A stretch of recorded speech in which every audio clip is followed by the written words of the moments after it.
Testing, testing. Hi, everybody. We're going to get started in about 60 seconds. Take your seats, and we'll get started.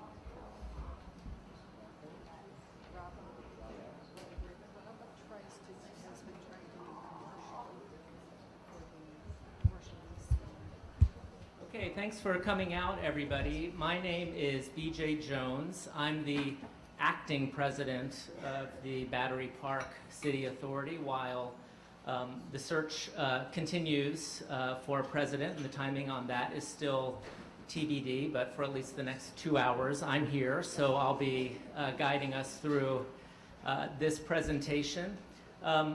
We changed the order just a little bit from what we posted earlier today. The NYPD has an event tonight, and in hopes that they might join us for the security discussion, though that's unlikely, we've moved it to the end. And we'll move forward on the other agenda items first. We're going to do things a little bit differently today. We have 3 main buckets that we're going to speak to. And between each segment, we're going to have time for public comment on those particular areas in hopes of getting as much feedback as possible from all of you. And also helping with that, we have Francis, one of our new Parks programming team members, who's in the back and is equipped with a cordless microphone. So we will, if you raise your hand, when it's time for questions, we'll let you know, raise your hand, and we will make our way to you with the cordless microphone so that you don't have to line up at the front. But if you do feel compelled to come to the front, by all means. So we've got a bunch of staff members who are here also to hear your feedback. Everybody who works for the Authority and Parks, raise your hand. So it's important to us to continue doing this and hear what you have to say. If you have any questions, after this presentation, continue to stay in touch with us. I did want to point out our newest employee at the Authority, Pam Frederick. Please stand, Pam, who's our new CFO. Pam's our new CFO. We're really happy to have her here. It's just in time for our annual financial audit and all of the required state reporting that has to happen. So Pam is going to be in a great position at our next meeting to give all of you a financial update on the Authority and talk about our budget and our financing and bonds and all of that. So she's already started doing her homework. She started doing it before she got here. So that's going to be kind of her introduction to the Authority, is to be a headliner at our next public meeting. Just a reminder, as I was saying, that we have these community meetings every few months, but we don't want you to wait to get in touch with us if you have a question or you have an issue that's important to you. This info email is our contact address, and the gentleman behind me, Nick Spordone, who all of you probably know, is also standing by at this telephone number, 212-417-3194. So in the meantime, if you ever have any questions or concerns, compliments even, please let Nick know and contact us, and we'll get back to you as soon as we can.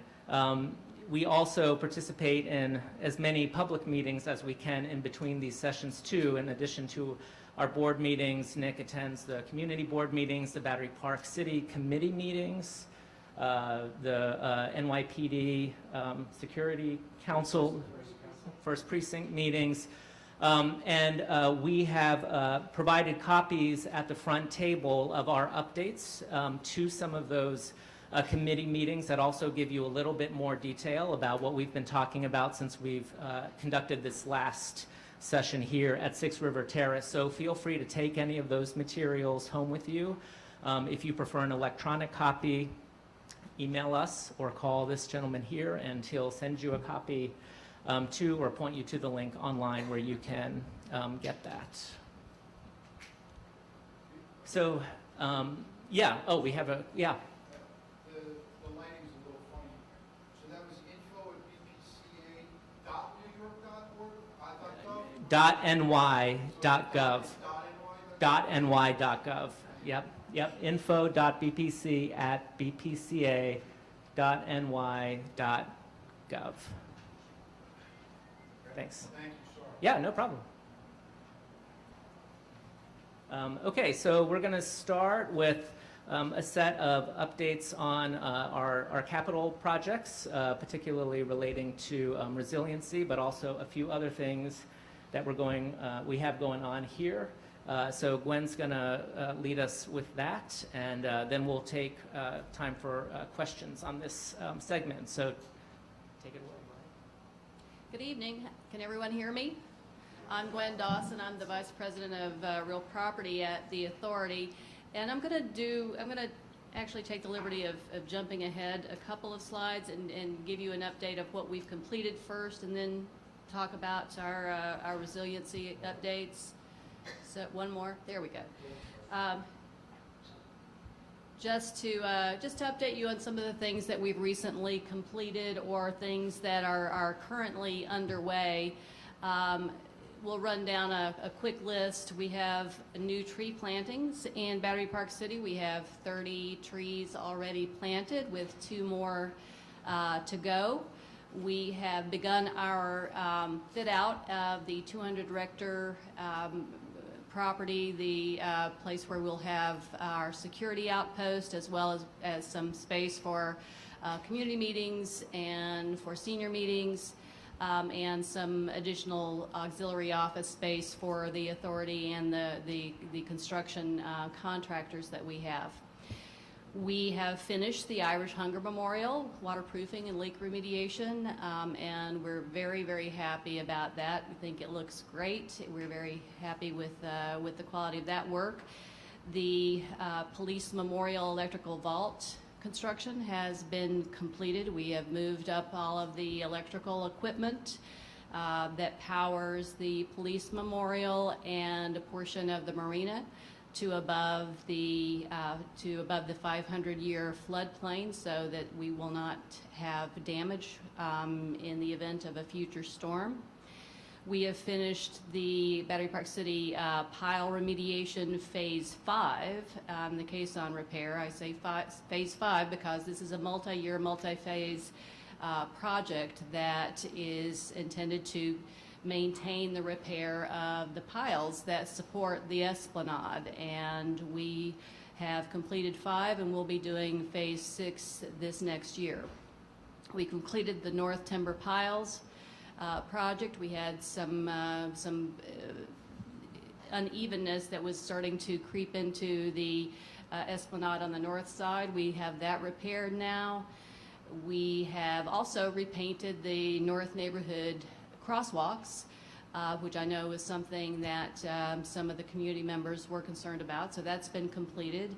And we've put new padding in at the Battery Park City ball fields. There's some other projects that we've also completed: the South Grid electrical rewiring, the asphalt granite remediation, some of the new planter rails around the tree pits. But this gives you a good sense of what we've been doing this past year. So if we can go back now. I know that a lot of you are very interested in what we're doing as far as resiliency goes, and we have been focused on that for some time now and are now entering into a new phase of our planning for resiliency at Battery Park City. We are in the process of preparing 2 additional RFPs to go out, requests for proposals for detailed design and engineering for a couple of different components of our overall resiliency program. The first being the Battery Park City ball fields, which many of you will recall we suffered a great deal of damage in Superstorm Sandy at the ball fields, and so that's one of our priority areas, and we anticipate having an RFP for that work to create essentially a flood wall, a permanent flood wall that has some deployable elements in it as well, to protect the ball fields in the face of any future storms or flooding. That should be on the street by the end of this year. Shortly after that, we will be looking to release an RFP for the resiliency component that addresses the northern part of Battery Park City, which is one of our most vulnerable parts, and that is the area adjacent to and behind Stuyvesant High School, and that's where a lot of the weakness we have here and the damage that we suffered here was from waters that came in that area and down West Street. We are looking to also release an RFP to design protection in that area around the end of this year or early part of next year. Yes.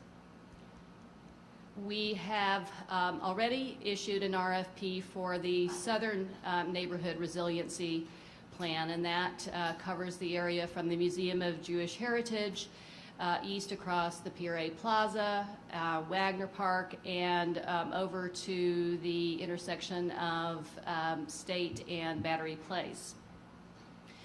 So we've received proposals. We're now in the process of evaluating the proposals. We will anticipate beginning that work, that design work, in the early part of 2018. We would be looking to complete that in late 2018, early part of 2019, then looking at construction to start sometime mid to late 2019 if all goes well. And then at the end, last but not least, we do have an area that runs from the west side of Stuyvesant down the western perimeter of Battery Park City to the Museum of Jewish Heritage.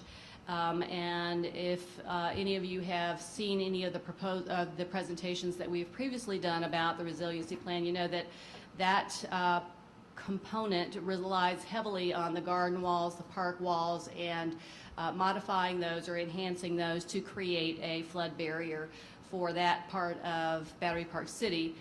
We don't have a date yet in mind for when that will be released, but it will be coming in the next few months as well. So we want to keep these kind of coming back to back so that we put ourselves in a good position to have an overall strategy in place as quickly as possible. Okay, thank you, Gwen. There we are. So now we'll go to our first feedback session. So if you have any comments or suggestions or ideas related to resiliency or the projects you've heard about, if you have questions, to the extent we'll answer them to the extent we can, and if we can't, we'll take them down and certainly get back to you. But Francis, are you teed up with the microphone? So if anybody has questions about this section, would you please raise your hand? We have Marianne in the front. Just quickly, the police memorial electrical vault. Right. We all know that people walk up to it thinking it's a restroom. It might be a good idea to put some kind of signage there directing them to where there are restrooms. We've talked about that, and we recognize that we want to make sure that we identify what the area is and what's inside, so that they're not tempted to go try to open the door. In terms of signage directing them to other restrooms, are we looking at that as well? We should. Yeah. Yeah. Right, we're in the process as, Nick Spordone, by the way, good evening, everyone. We're in the process as I'm wont to mention at every community board meeting, of doing a comprehensive kind of wayfinding initiative throughout the neighborhood.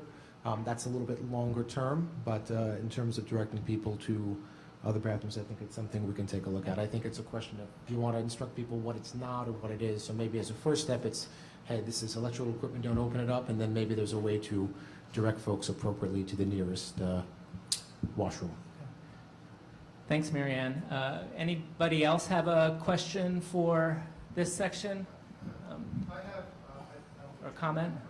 I have a question which might be off base, and you can tell me to address it later. But while we're talking about barriers and flooding with all that's happened in recent events, Excuse me, if you don't use the microphone, it won't be recorded, and then if people view this later, you'll be missing. I'm Bill McDuffie. I'm a resident, a father, and a concerned person in the community. Hi, Bill. While we're on the topic of barriers, I understand we're on the topic of flood barriers, but barriers have been put in place recently for obvious reasons. One of the concerns, and the Battery Park City Authority was actually somewhat helpful, according to the principal at 276. You had some extra materials lying around for granite blocks that you donated back to the school. And,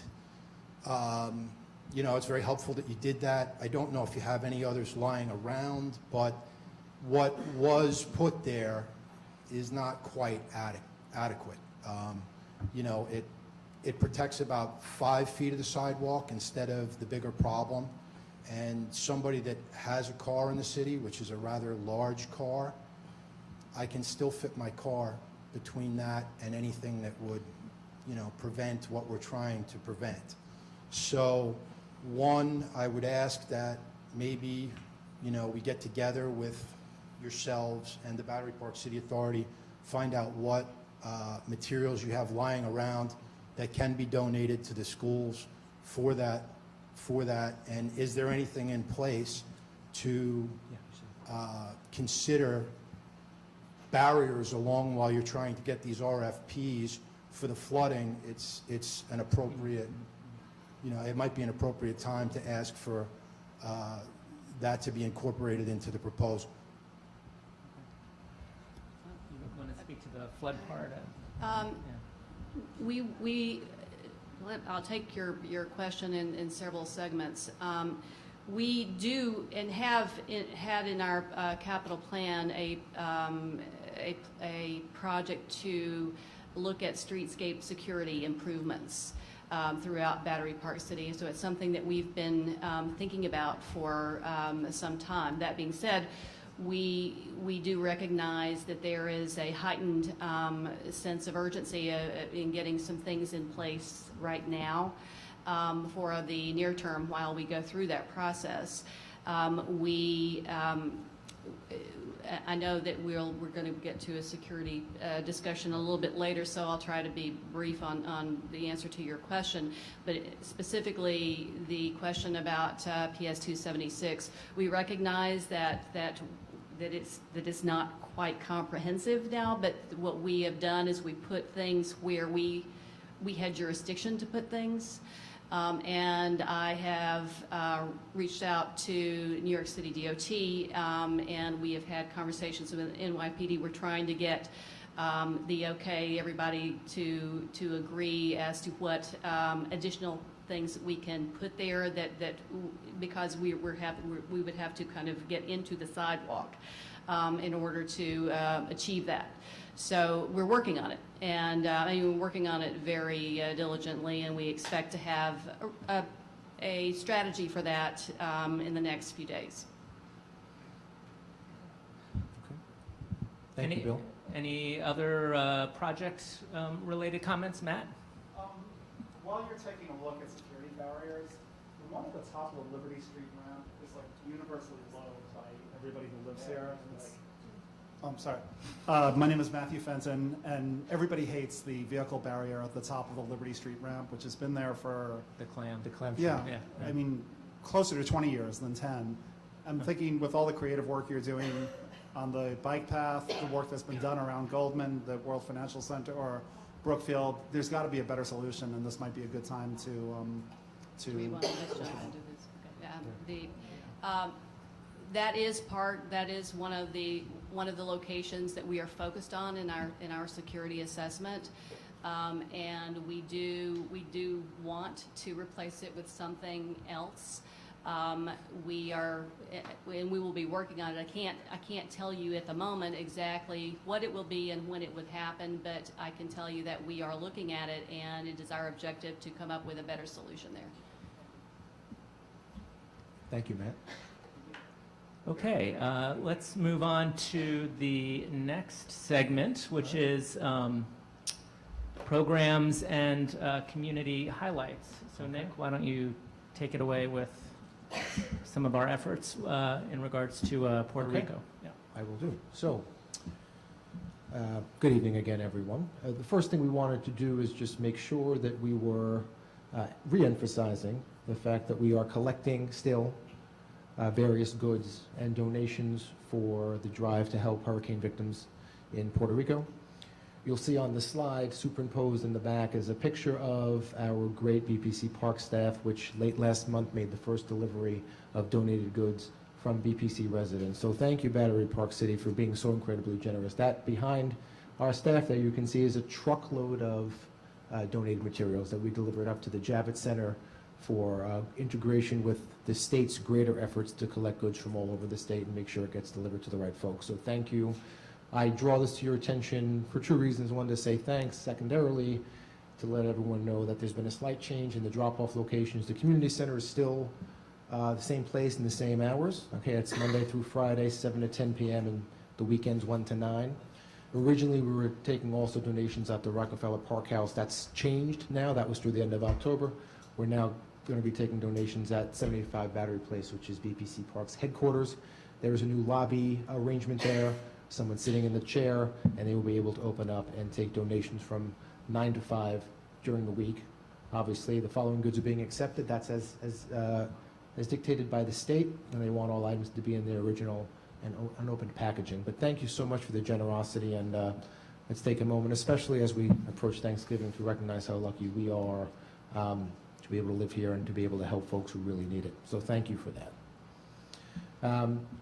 Next thing is, this was something that had come up at the community board, I know, a few times. It was reported on the broadsheet as well, and we have been engaged very closely both with the Battery Park City Committee of Community Board 1 and the Battery Park City Seniors Working Group, with which we actually have a meeting tomorrow morning, I think it is, to catch up on various matters of mutual interest. But by way of update for the community here, we wanted to make sure everyone was clear on where we are, lines of communication, of course. We know we can always improve there, and other updates as we have them. So the first thing we wanted to let everyone know is that, my name is coming up a lot tonight, but I am your liaison for Asphalt Green community programming. Now, so there were some questions about Asphalt Green needing to reserve some space and dedicate some space for community use, which is true. We've gone through this, and part of the mechanics of making that happen is having Asphalt Green designate a liaison and having BPCA do one. So I'm the liaison for Battery Park City Authority. The liaison for Asphalt Green, a woman named Jennifer Cosia, who's great and has been working with the seniors on a number of programs. We'll hear about one very shortly. Essentially, the way it works is there is available time for the community to use at Asphalt Green, and if there are requests or unmet needs that the community feels as though they have and they want to ask us, hey, can we use Asphalt Green for this particular purpose? Send them to me, we'll coordinate with Asphalt Green, and we will do our best to accommodate that request.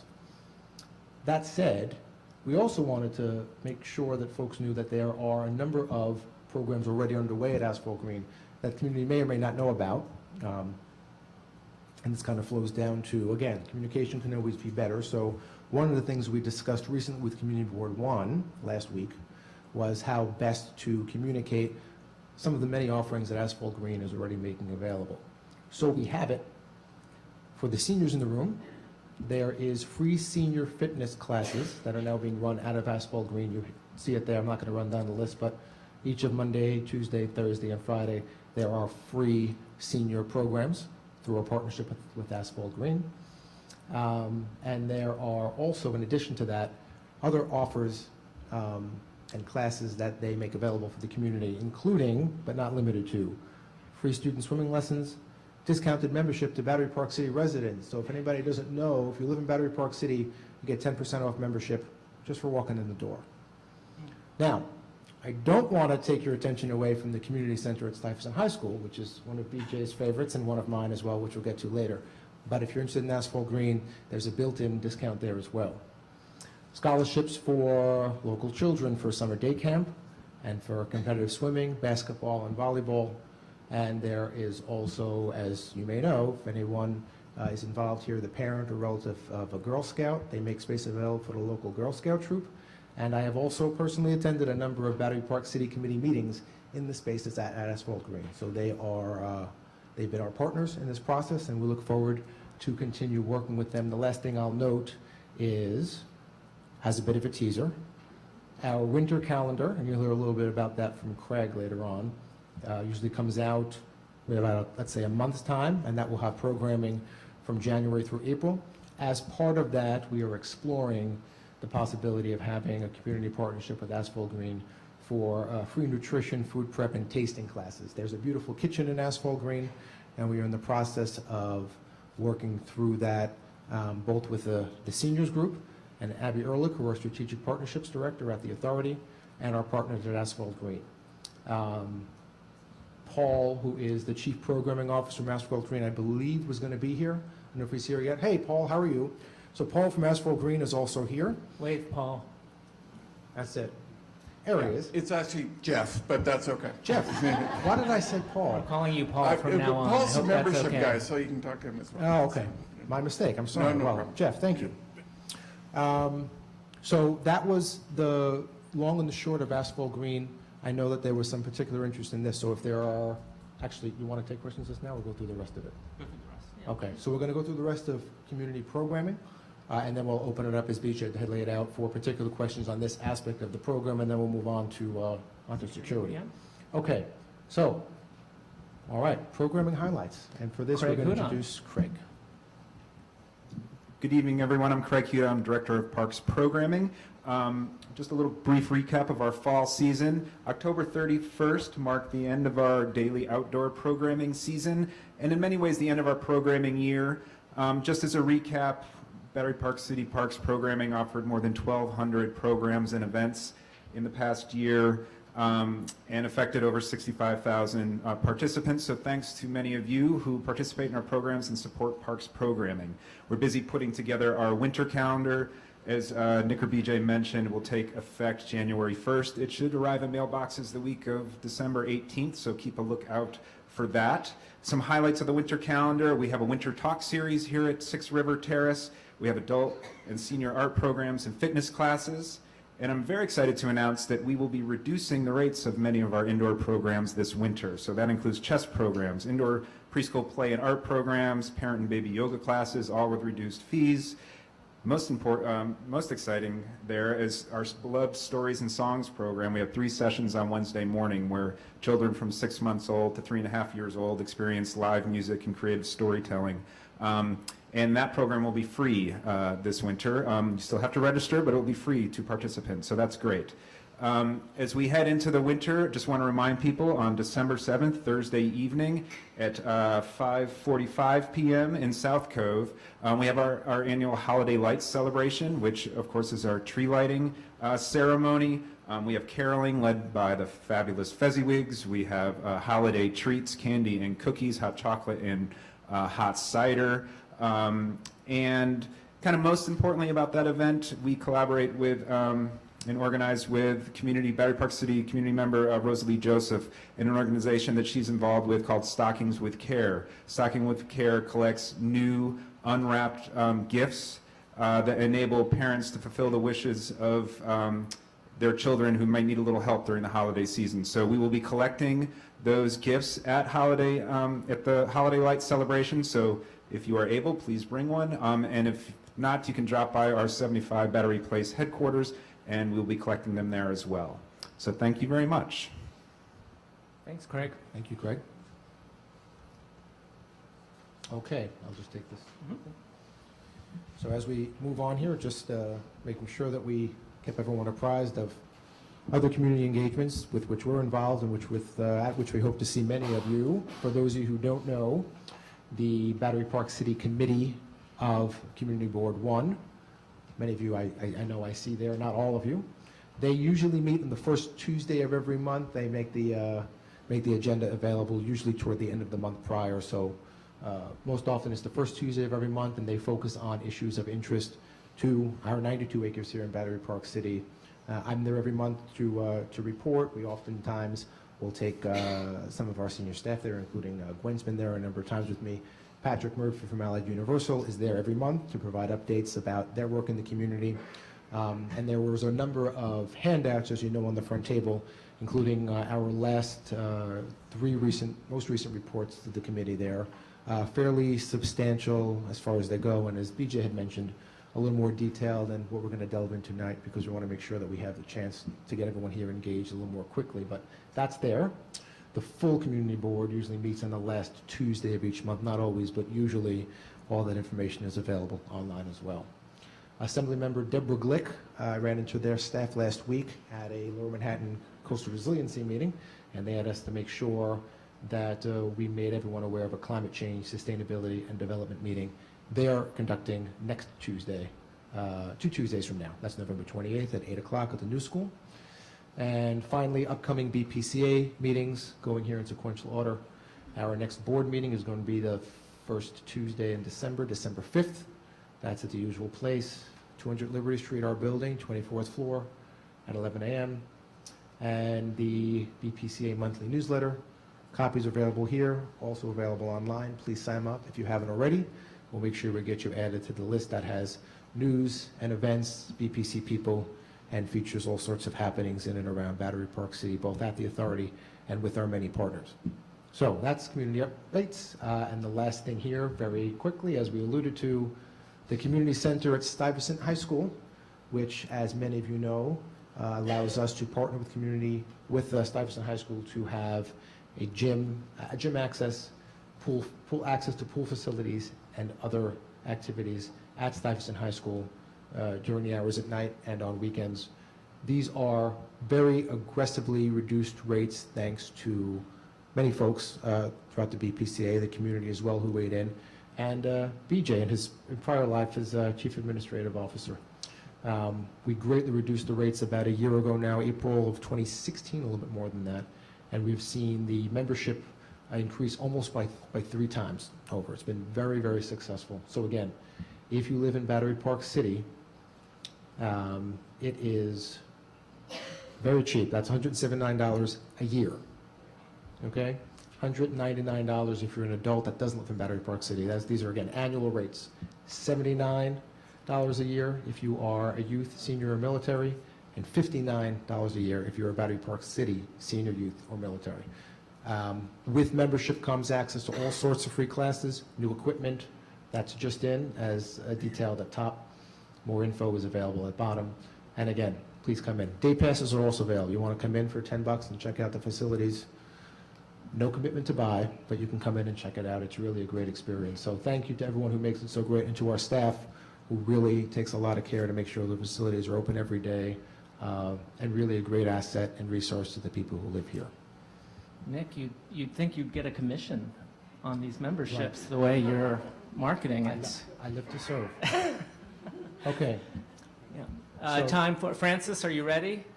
So any feedback or input related to programming or community activities, events, asphalt green that anybody would like to raise for this segment?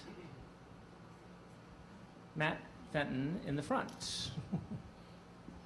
Hi.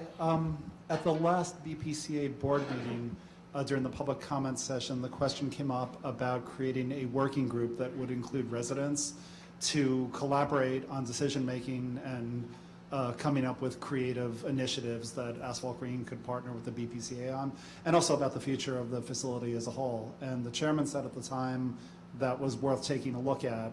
Has there been any movement since then? Go ahead. Yeah, so yes, I would say I think it's kind of taking a different form and shape now. Doesn't mean it couldn't evolve into a standing, established working group. But I know with the seniors particularly, Joyce, who I think I saw walk in, not to put her on the spot, there she is. Joyce Baracus from our BPC Seniors Group has actually been working with Abby Ehrlich, who I mentioned before, on that class to hopefully, I don't want to set expectations unduly here, but to hopefully have a class available in the winter to use that kitchen for free cooking and food prep classes. So we're working to do that, and if it takes a more formal shape going forward, then that'll be great too. Well, I'll Go say ahead, we please. really developed a great program, and it's on nutrition for seniors. So it's going to be a 6-week program, 6 weeks in a row in the winter. So I think they've really, Abby had initiated it with me and asked me, and it's open for everybody, it's intergenerational, so, but she's, you know, since we've been meeting and seeing each other around the neighborhood, we thought this would be a great way to start out using the other parts of the asphalt green that are available to the community. So I think it should be a good program, and I think it's going to be in the newsletter, right? And it's free.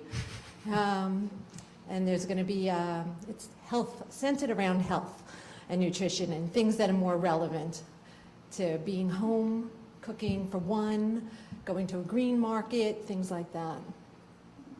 So that's my take on, I think, a great program and a great outreach from them to do to us and us working with them. Thanks, Joyce. And thanks again also to our partners at Asphalt Green. Jeff, also known as Paul, thank you. Okay. Okay. Any other comments on this section? Okay, great. So let's move on to the safety and security piece. The first slide speaks to what Gwen covered a bit earlier in this presentation, that we have been working closely with the state, DOT, and NYPD first to place those interim barriers up. There's an example in front of the school and on the upper right-hand corner too. And so that's been in effect, and as Gwen alluded to, she has been in contact with NYPD and has done some walkthroughs to figure out where else we can supplement those efforts with interim measures while we pursue a long-term option. And we continue to coordinate with NYPD, State DOT, the Community Board, and our local schools to that end as well. Gwen, is there anything else that you think is we've missed? No, I think that covers it. I mean, I think we would welcome if you have specific concerns about specific locations, let us know. Let Nick know later, or when you think of it, or when it may come up. We'd be grateful for any input you have. Nick just put out a stack of his business cards up here in the front, so there's enough for everybody and their closest family members. Right. Yeah, if you do have certainly, if you have ideas, you can bring them up in the question and answer session. But again, also that BPC info email, Nick's phone. Don't hesitate to use those, as well as if you think of other things. So let's move on to our BPC ambassador update, featuring the famous Pat Murphy, who's going to talk about the latest efforts of the ambassador team and his efforts with NYPD since the last community meeting. Take it away, Pat. Excuse my back. Hello, everybody.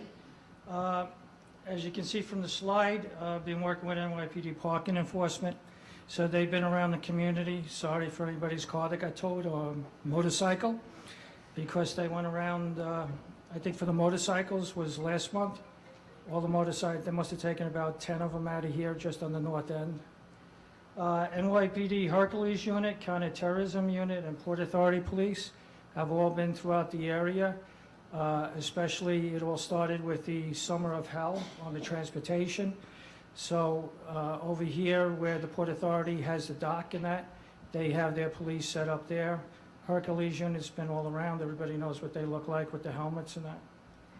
NYPD First Precinct's been issuing summonses on the to the bike riders on the Greenway.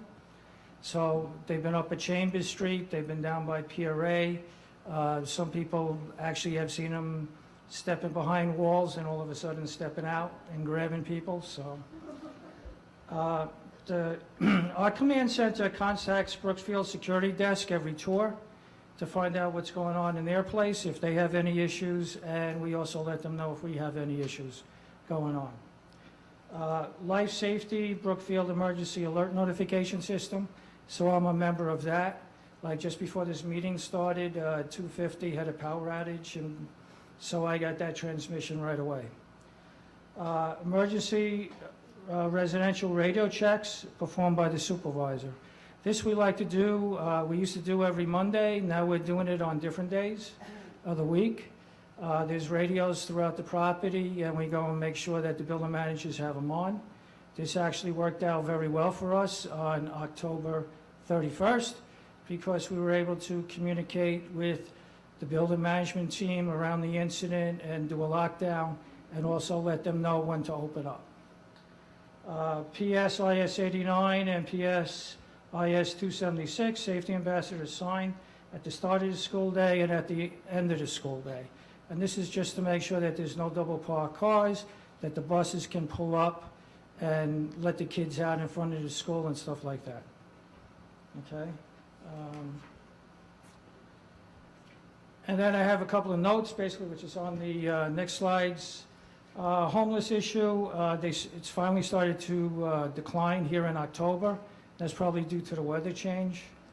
PRA ticket sellers, they've been displaced, so we're constantly working at that. This year we found that they've been more aggressive type than in the past. We also had to deal with relocating certain legal vendors, and that's like your ice cream trucks, your hot dog vendor, and that stuff. They didn't know what is state property, what's city property. Enforce no dog policy on the ball field, West Thames Park, and Rector Park. Basically what was happening there is people were bringing their dogs onto the AstroTurf. For me it doesn't make sense, but you know, when you explain to them, hey, the dog can't be on the AstroTurf, you know, that's what we were seeing occurring, and we had to pretty much enforce that going along. Rector Street lift intercom system, we checked that at the command center. So basically, the parks crew, they go to the Rector lift, they press the intercom system, we have the receiver end on ours, and we talk back and forth to make sure, just in case anybody gets entrapped. Enforcing no drones flying in the park, and we monitor the ball field, teardrop, and 75 Battery Park Place cameras. So pretty much the camera systems are up, and we do reports on it every shift to make sure that they're working, and we can see what's going on. And that's open to questions. So, Pat, I also, before we take comments and questions, I also wanted to call out belatedly, I'm sorry, that Catherine McVeigh Hughes, our board member, is here in the front, too. Who's even more famous than Pat is. And so, again, it's, and that's because your comments and feedback are important to us. And so, in regards to safety and security in the wake of the tragic events here, we're definitely interested in your comments and your concerns. You know, as Gwen has said, as I have said, and Nick has said, we're in And Pat has said we're working closely with the NYPD, so we want to relay your feedback that we hear during this session, as well as take that into account as we continue our efforts to figure out how we can complement and supplement the efforts that are already underway with barriers and such. So, Francis, are you ready? I'm ready. Okay. Raise your hand if you have. Okay, we've got one. Hello, my name is Frances Mashanya. Two quick questions. Has there been any thought about putting life preservers on the rails all along the river so that if someone does jump in and someone is seeing that, they could throw the life preserver over the fence?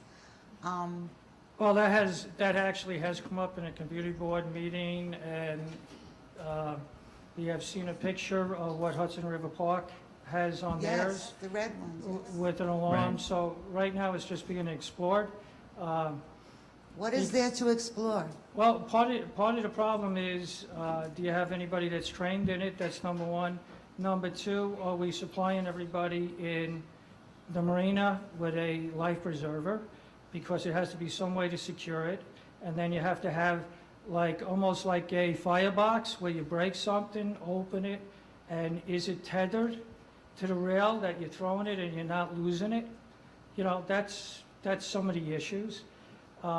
Basically, you know, I know that there's reports out there that people have fallen in. I tend to question them because I've been there at the one that they said fell in and she jumped. Okay, and each one of the issues that we dealt with so far has been people that they took off their clothes and they jumped in. Okay, so I know where you're going, but we're looking at it. The authority has to take a look at it and see what's feasible. That's all. I can't answer to that part of it, but Yeah, but that's accurate. We are looking into it. We've researched the preservers and the cases, and so we'll have more news on that. Our second question. Yep. Sorry to hog the microphone. It's okay.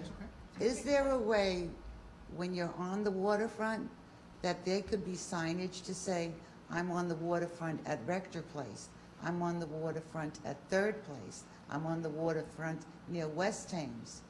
People, when yeah. you say the waterfront, it's vague. Let me.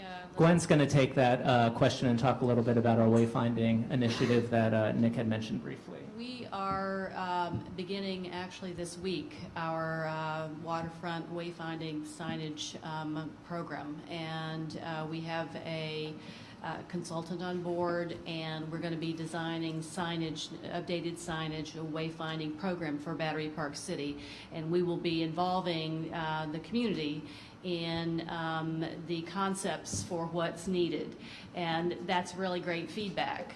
So we will be looking at opportunities going forward at meetings such as this and the Battery Park City Committee. Maybe there'll be a special meeting devoted solely to that. But we will be looking for input from the community on our new wayfinding program for Battery Park City. I think that's a great suggestion. Mm-hmm. Thank you, Francis. Okay. Yeah, hi there, Howard Grossman. In nice weather, the south end of the Esplanade is just taken over by fishermen. Is there any way to stop fishing?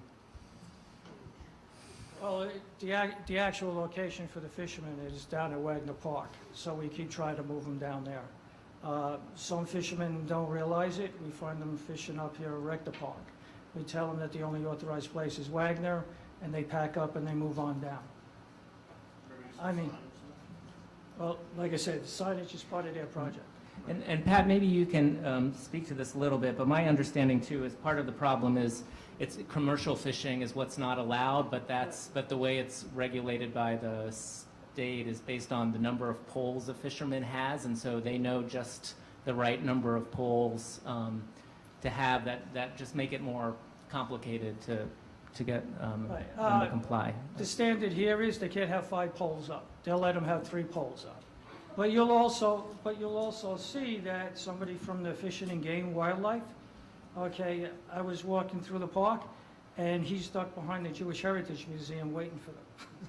So, I mean, there is enforcement, You know, how often they come down here, I can't speak to that. I don't know. Okay? Hi, Denise Cordovano. First of all, it's been a couple of sessions since I've been to one of these meetings, and I do appreciate that you're having the questions immediately following the topic rather than waiting till the end. So thank you for that. Thank you. Thanks. Mike, I just would like some clarification back about the residential radio checks in emergency. Can you tell me, you mentioned something about they're in the buildings, you checked with the buildings, what, yeah, Okay, just give me a lot more information. Okay, part of the program, part of Battery Park City Authority's emergency program and that is that each one of these residents, they have a radio in it, and it's in their building management office, and that it's on and that it's manned. So basically, a supervisor goes around and he calls to each building and waits for an answer. If he doesn't get an answer, he goes to that building. So at the start of this, we would find the radio was in the closet, it was dead, they had to go look for it. It wasn't out on the main, let's say, receptionist desk, where it should be, and plugged in and sitting in the charger, okay?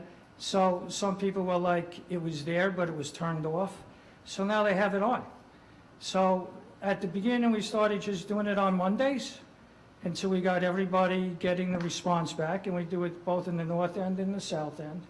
And then we started switching up days on them. So now that they don't know that it's a constant Monday morning activity, it could be done on a Friday, it could be done on a Wednesday. And, you know, every once in a while we catch somebody off base and we go, and it's all reported. We do it in the Aponic system. This way the authority knows who answered up, who didn't, the reason why, where we found the radio, and that. And I can tell you after October 31st, everybody's answering up. So.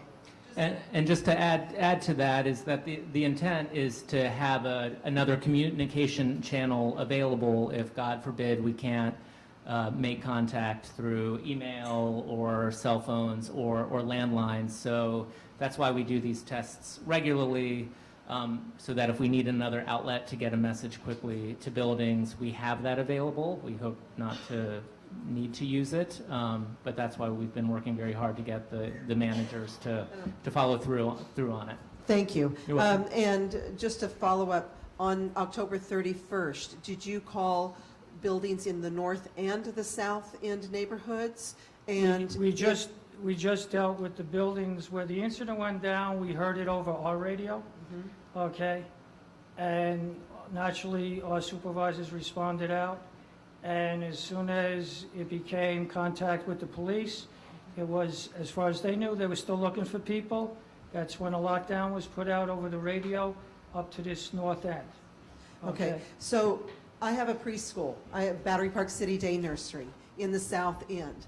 I was not there on October 31st, but my people found out about it by a parent who works in Brookfield Place, and she is the one, my director is the one that went to tell the doormen in South End. They had no idea what was going on. Right. And our building went on a lockdown, and I know that PS 276 in the South End went on a lockdown. So I would strongly suggest that in a situation like this, you don't just call the immediate residents, that you make it all the radios that you can get a hold of.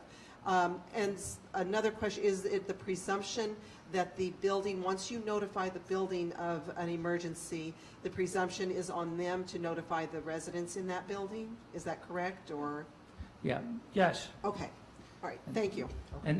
But to that point, Denise, since because you have that school there, maybe we should talk about how we could notify you directly, if not a radio, or just to make sure, because the public schools have their own, network, and we don't want you to slip through the cracks. So that's a very good point. Yeah. Of course. Who else?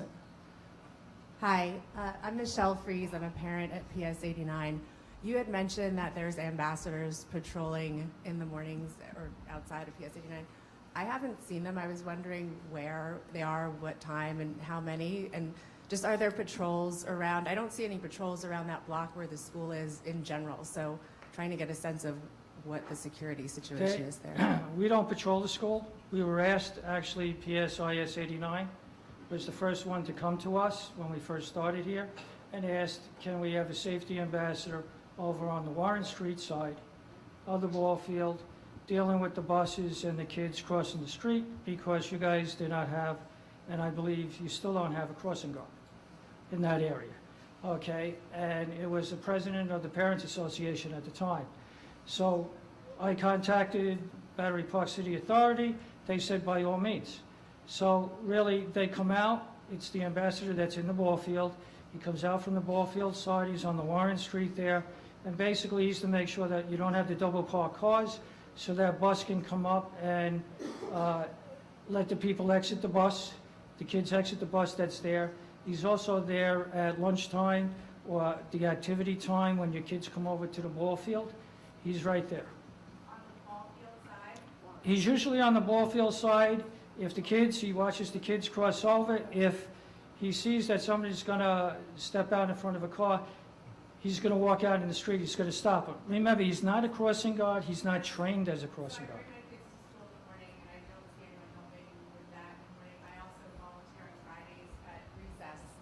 At recess, and I see them kind of up on top, but I don't see them helping cross the street. The parents are doing it. So Pat, let's make sure that we get your contact information.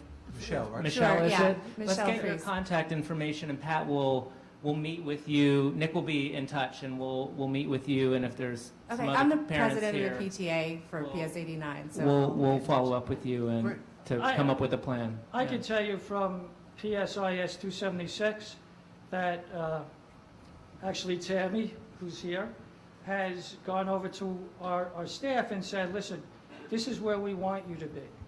Okay, so a lot, you know, and that's the truth. A lot of times my staff is not going to know where you need them to be. They know that they can't act as a crossing guard because they're not trained as a crossing guard. Okay, so that part, I'll meet with you and we'll pick a location where the person needs to be. Okay? Hi, Patrick. Hello, Tammy. Hi, Tammy. Hi, guys. Sorry, hey, BJ. No problem. I apologize, Justine and I were actually at the Community Board 1 meeting for youth and education, and what came up that was so intense was from the parents from PS 89, from IS 289, and some concerned parents from Stuyvesant. And the entire conversation was about crossing guards, school safety, and how to be able to leverage what the Battery Park City Authority has and what you are able to do on a greater level. The concerns that we heard at the meeting from the parents who were there, and they were extraordinarily vocal, was that there's not enough. Even if you have one guy from the ball field, it's not enough to cover the total number of students that are coming across West Street, down Chambers, Warren, and North End, combined with the fact that there's a very difficult time of traffic enforcement for people stopping at the stop signs and the traffic lights and everything else that's there, and illegal parkers, that it's become even more prominent now on people's minds since Halloween. So while at 276 we were fortunate because we have a crossing guard and we have Allied as on the other side, what IS 289 and 89 mean is just far more bodies around. Not one guy that we pull off the field, but they need guys on each side of the building, because you can't ask, this DOE is not going to send people outside. So we're coming back to the Battery Park City Authority to say, you really need to help with that. Okay. Was Captain Taylor at your meeting just now? In fact, he was. What did he say about the NYPD and education's efforts with the school crossing? Like everything else, Yeah, it's an Okay. ongoing process. Okay. But much like what he said at the meeting, you know, he was there to come and speak with us and the families and the parents, but he had to leave because there was an issue of an envelope received at ACS. So there are enforcement issues. Yep. Okay. Okay. All So right. while Patrick is one level of that, it doesn't deny the opportunity that we do need to take a look at a peace officer opportunity for Yeah. Battery Park City. Yeah. We need people who can enforce rules, write parking tickets, arrest somebody if they're not in the right place, okay, if they're committing a crime. Things that, you know, I'm not saying we need to hearken back. I'm not saying bring the PEPs, that was our only solution. It's a very smart group of people who are in this neighborhood. Let's work together with the community to find a solution for peace officers that can provide the backup. It is lovely of the 1st Precinct to send us 2 officers while Governor's Island closes. Right. It's amazing to have the extra support in the North neighborhood, but when we need the extra support is when Governor Island will reopen. And so I challenge the Battery Park City Authority to have some greater plan in place for that, to cover the ball fields, the neighborhood, the schools, Teardrop, every place, because if we fix the ball fields, then they move over to Teardrop. If we fix Teardrop, then they're going to move somewhere else. So it really is, it's chasing rabbits, and I understand that, but we need to take a look at a more comprehensive solution. And I think that the ambassadors have been a great asset and have tried to work very hard with the community. If you ask them where to go, at 276 we told them where we want you to stand. And they have been very responsive. Good. Some guys better than others, but Right. the nature of humans, right? Right. So that's my challenge back to you guys, is that we have 8 months to try and really figure something out. Again, that's a better solution to add more. Okay. Thank you. Challenge accepted. Let's talk about it. Yeah, there are a lot of merits to what you say. In the meantime, in the very short term, let's also, Nick and Pat, talk more about where else we can put additional ambassadors to help while we figure out something more robust. Who's next? Justine? Hi. Hello. Great, yeah, it's done.